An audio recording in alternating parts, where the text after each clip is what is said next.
There's also a product here. This is called StainGlide. Any idea what the StainGlide might be in a water-based stain? This is a Drytime extender.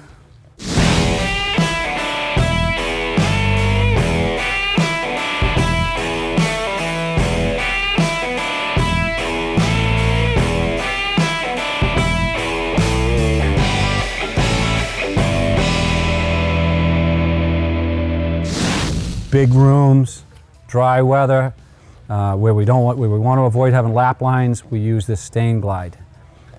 We'll learn that, you know, with very light colors like whites, you always want to use StainGlide. It's got a lot of pigment in it, so it dries a little faster. It is not just water. I mean, water is going to do the opposite for you. You add water to this to think it's going to slow it down. It's just going to make your lap mark situation probably worse. This is more of like a glycol base. It's gonna slow your dry time way down.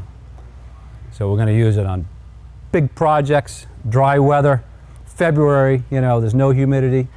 I mean, everything's gonna dry fast. Today, Glide isn't gonna be as important. We're having a hard time making things dry today. So what we got a gallon of product in here right now, Tim? Half gallon. How much Glide are you gonna put in? Somewhere between 6 and 8 ounces. So our recommendation for Glide is no more than 18 ounces a gallon. Otherwise, you're going to start diluting the color, and if you alter the color, your customer is going to be upset at you. You know, and I'm going to throw it in there because we're going to be talking and working at the same time, where most guys are going to go, get it done, get out. So we'll just plop a little bit in there. Look like about 6 ounces there. Stir it up. All this does is create more open time and slows down the dry time. So if you got a really ugly, I had a couple gentlemen I was talking to earlier has sun shining in on the floor. Everybody's got those homes now where you got south-facing glass and they're creating hot spots on that floor. That's gonna accelerate everything. Even oil-based products have struggle in there. I've seen bubbles, and you've seen those wonderful little poly beads coming up between the boards because that sun.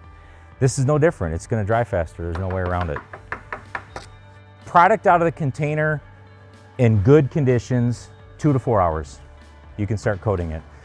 What happens with whites, darks, they're very susceptible to conditions like this. They're gonna slow it down a lot. So I tell guys, think of at least double.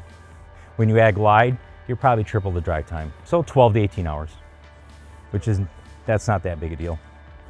Fans help accelerate a lot.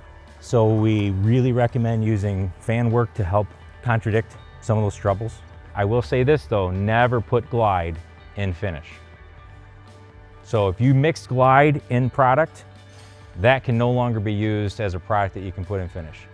Glide does not like being put in finish, or finish doesn't like Glide, however you want to word it, I don't care.